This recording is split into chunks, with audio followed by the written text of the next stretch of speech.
I love DIY. I really do. I've built picnic tables, workbenches, cat condos, chairs, entertainment nooks, you name it. But there are things I won't DIY. Ever. Cutting down a 90-foot tree next to my house, or installing major electrical, or pressurized plumbing on the second floor. There are just some lines I won't cross. But once in a while, a company finds a way to bring a complicated DIY project back over the line so even someone like me can do it. Today, Mr. Cool is going to turn me into an HVAC installer using these brilliant pre-charged lines, and I'm going to show you every step so you can install a mini-split of your own. Now, Sarah and I are finishing our oddly shaped 3-car garage into our new production studio for Tool Show and a new channel about the automotive industry. Taking advantage of all this space is a super fun idea, but something we could never do without heating and cooling. Normally, I'd call an HVAC guy and pay through the nose to get that done.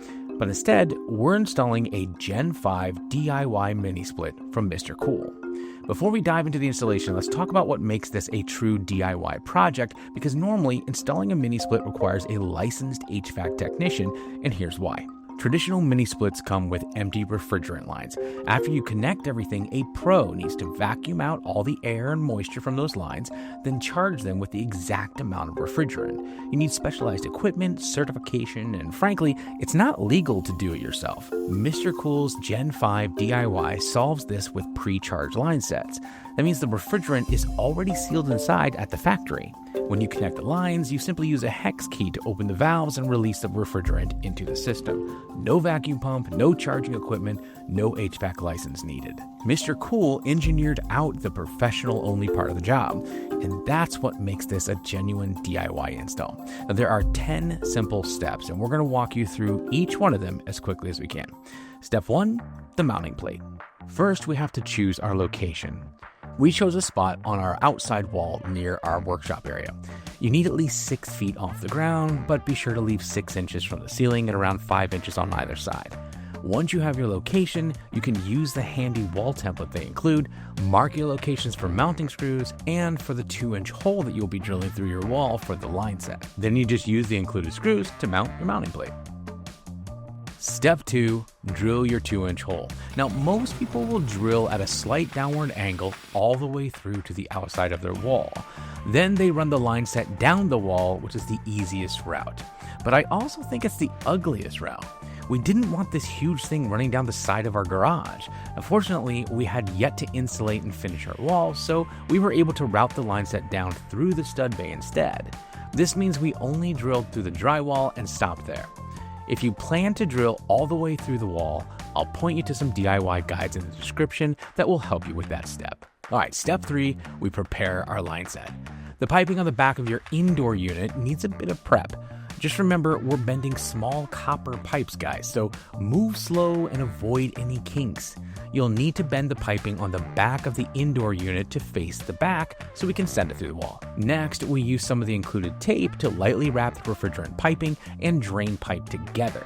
It's important that we make sure that our drain pipe is always on the bottom of our wrap to ensure that water drains all the way out. This will make more sense in a minute. Step 4, mount the indoor unit. With our piping wrapped, it's time to mount the unit to the wall. If you're going all the way through the wall to the outside, you can leave your pipe straight and simply fish it through the hole. But because we're sending it down the stud bay, we had to make our first 90-degree bend. Again, be careful, move slowly, apply even pressure, and bend a little bit at a time until you have the angle you need. Then you'll fish the line into the drywall hole, down into the wall. When you have the indoor unit in place, you'll slightly lean the top of the indoor unit on the upper hook of the wall mounting plate. While I don't doubt you could do this yourself, I don't recommend it. It was way easier doing this together. It was also super stressful, if I'm being honest. I was horribly worried about kinking the line, but in the end, it was actually pretty easy. Step 5, install the USB dongle. We're going to control this unit from our phone, so we're installing the included USB dongle by lifting the front panel, unscrewing the control box, and plugging it in. Super simple. Okay, step 6, we install the outdoor unit. You can either mount it on a poured concrete slab or use a wall mount. And we really didn't want this on the ground because while we don't get a lot of snow here in central Ohio, we do get the occasional snow drift and want to keep it elevated. So we went with a wall mount. You can either attach it to studs in your wall or, if you have room, do what we did and drill it into your concrete foundation. Now, we've heard of people mounting them to studs and then getting vibrations in their walls while they ran, so I'd avoid that if you can. We also dug out around 8 inches of earth and filled it with gravel to give draining water a place to go. If your drain pipe is too close to the ground at freezing temperatures, it can slowly build up a pile of ice, and if it ever covers the drain pipe, you're in trouble. This will also keep grass and plants from growing under it. After marking our spots, we drilled holes in the concrete and screwed the mount in place. Next, we placed the outdoor unit on the mount and carefully leveled it by adjusting the mount. So far, so good. Okay, step 7, quick connect your refrigerant lines. Once again, you're working with small copper pipes, and if you kink it, you're done. So, as you roll out your lines, do so slowly with even pressure. Was I freaked out by this? Yes, I was. Should I have been? In hindsight, no. If you're slow, purposeful, and gentle, you don't have a lot to be worried about. After we fed it up and through the wall, we carefully started to bend it to our will outside. Now, the only downfall of a pre-charged line is that you're going to have extra and you can't just cut it off. So you have to put it somewhere. Now, most DIYers I've watched on YouTube seem to spool it up behind the outdoor unit, which not only looks bad, but some HVAC bros have warned me that doing so can cause fluids to gather at the bottom of those loops. MRCOOL actually suggests you store them horizontally. I think this looks way better too. So Sarah and I carefully unrolled and bent our lines until they wrapped up under the unit and ended up right at the valves where we need them. Eventually, I secured them under the unit with heavy-duty zip ties, and it looks super clean. All right, let's hook the sucker up. We start on the inside and use a pair of wrenches to connect the quick connect line set to the indoor unit. Now, the plastic caps will be color-coded, so even I couldn't screw this up. Speaking of, take your time here and do this right.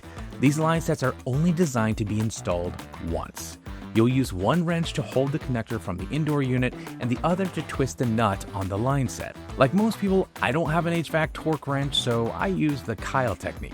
I don't have a way to torque that, so I basically did the old tight and then just a little bit more. Next, we went back outside and removed the water tray from the outdoor unit, revealing the piping connectors. It's important that your refrigerant pipes be connected to the valves with as little stress as possible.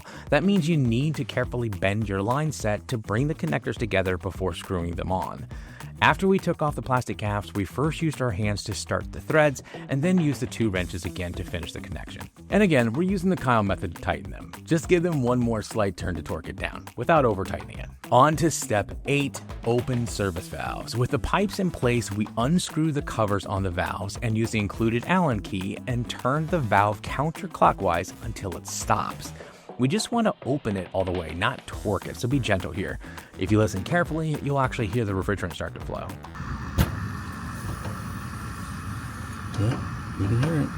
Then we do the same with the lower valve.